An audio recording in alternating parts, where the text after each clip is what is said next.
CataractCoach.com. A white cataract after a ruptured globe. A penetrating corneal injury was repaired previously.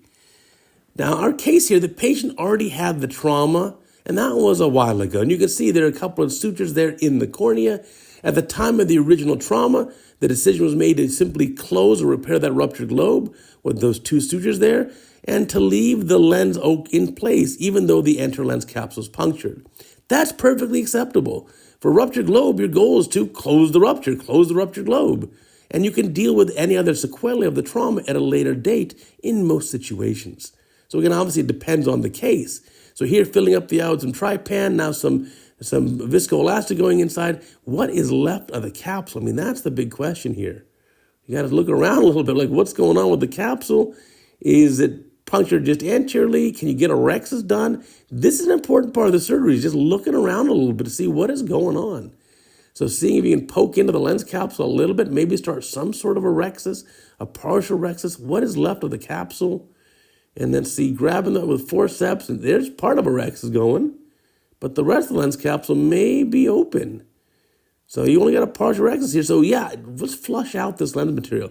Looks like a younger patient, and after this trauma, there's not a whole lot of nuclear sclerosis, just the IA probe. IA probe going inside the eye to aspirate out this lens material. And you want to just evaluate what is going on with the capsule. What do you have in terms of support in order to place an IOL? So taking out that lens material, again, very soft, mostly cortical. Now, is the posterior capsule open there? I'm not quite sure. You got to figure out the extent of the trauma here. And is that anterior capsule? I'm not even sure. Let's watch carefully here. And by the way, you got to check out CataractCoach.com, our teaching website. So much great material. You got to leave YouTube for a minute. Sign up for the free daily email. Check out our weekly podcast. Amazing. So many great guests. All right, let's get back to our case here. So now that viscoelastic was important to help kind of create a barrier there. Now bimanual IA, just be careful that there's no vitreous prolapsing. Here's a good chance to put in some triamcinolone, right? See if you can stain any vitreous. So going around trying to remove, you don't want to leave any of this lens material. Get as much of it as you can. But using a bimanual vitrector here may be even easier. And then remember, you can actually just change the setting on the machine. If you have a bimanual vitrector hooked up and you have your machine set on cortex removal, I promise it won't engage the cutter. It'll just act as a bimanual IA, and then you can instantly click your machine over and you can go to anterior vitrectomy mode. So cleaning that up here. Now, the question is there lens material in the vitreous cavity here? So this is a chance you may want to put a lens on the eye right now and look in the posterior segment. Maybe even stop, put an indirect on if you have one in the operating room, and look back there, see what is going on back there. So make sure there are no pieces that are remaining. Use some sort of viewing system or use an indirect to get back there. And now, the triamcinolone. Good job, my friend. So a lot of triamcinolone, that's good staining. Let's see what we get here.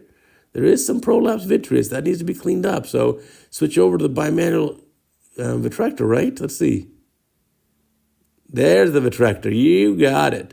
So doing a good thorough cleanup here and get that prolapse vitreous. Remember, you may need to restain it. The triamcinolone stains the outside of the vitreous. And so when you start to remove that, there may be more vitreous that's not stained. So a little bit extra triamcinolone can help to stain that. Obviously, it helps with post-op inflammation as well. And then, there's a big white reflex down there. Hopefully that's just triamcinolone, not lens material. So again, this is where a viewing system would help, or even putting on an indirect, just to make sure there are no big pieces that are back there. So good job here. Now, there looks like there is some reasonable support here to get a lens in. Bet you could get a 3-piece lens in here. Let's see what we got. It looks like, there we go, 3-piece lens. First haptic, what's our 7L rule? Comes out like the number 7. There we go. That looks good. A little bit off our screen there, buddy. There we go. And there's the optic. And be careful in placing this. Remember, it's going to be sulcus placed. That lens is looking a little too deep in the eye, a little not too centered. Be careful here. So you're going to probably have the whole thing in the sulcus, maybe a little bit of an optic capture from whatever little rhexis you got left. And this can be pretty stable. You'd be surprised. And the 3-piece lens obviously is the right choice here. Now, get that lens into position. I'd recheck for any prolapse vitreous, maybe bring the pupil down with Myocol or some other miotic agent. You also will want to check that corneal incision there at the end of the surgery, that old rupture site. Leave those sutures in the ruptured site, but maybe check with a fluorescein dye test to make sure there's no leakage from those. So that looks good, sealing up these incisions. This patient can have a pretty nice outcome here.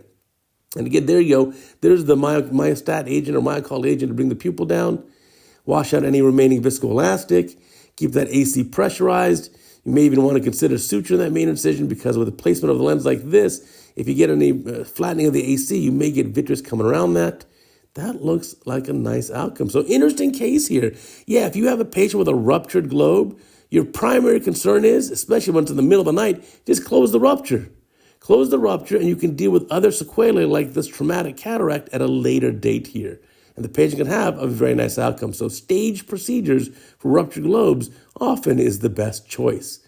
And remember, check out CataractCoach.com. We got a free PDF book for you there, full curriculum series. There's a whole section on traumatic cataracts. Literally, dozens of videos, all for you, all for free. Sign up for a free daily email. Plus, our weekly podcast is amazing.